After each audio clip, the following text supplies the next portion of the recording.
Some swear they saw the sets crumble to the ground. Some swear they saw the whole place catch on fire. The fire took place later, after the show ended.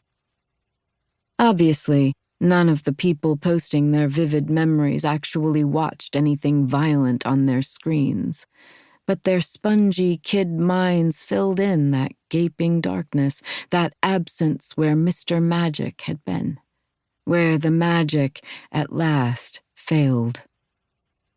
But that's the thing about childhood memories. We can't trust them. And in the case of Mr. Magic, we can't verify them either. Try to look up any version of the title on YouTube. It's not there. You can't find copies, bootleg or otherwise, anywhere. So you remember the show, but you don't. Absent recordings or scripts, or literally any ephemera from when it aired, I've got the next best thing. The circle of friends. Back together at last.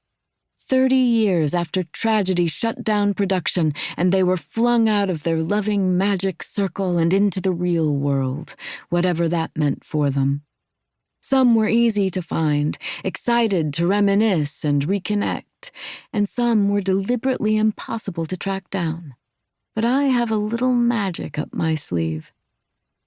It's the television reunion you didn't know you needed.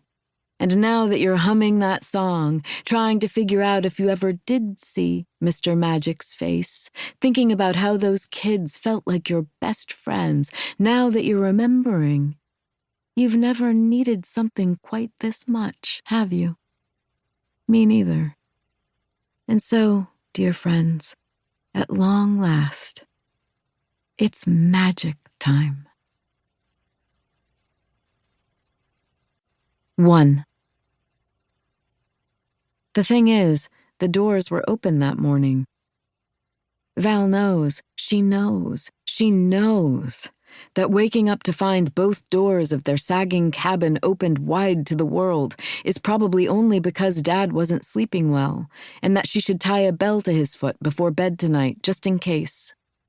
But an open door is an invitation, she whispers to herself.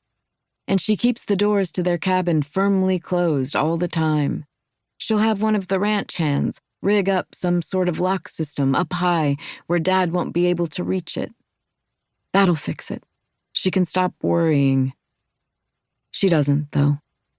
She worries through the morning writing lessons, worries through lunch with the camp full of awkwardly pubescing little delights, worries through the early afternoon group activities, more writing, cleanup, all her favorite things, especially the cleanup, knowing parents are paying a small fortune so their daughters can spend the week doing the chores Val hates most, are eaten up by the worry.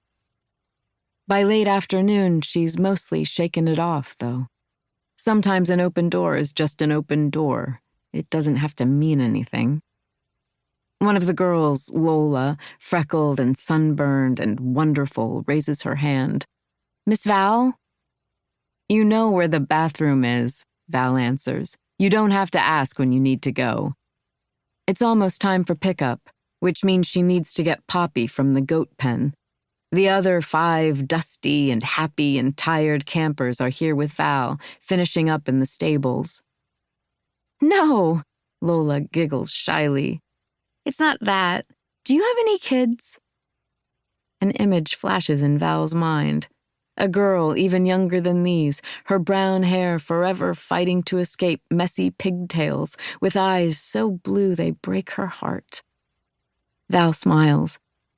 "Not yet, but I know there's one in my future." "How?" another camper, Hannah, asks, wrinkling her nose beneath smudged glasses. Val resists the impulse to clean them for her.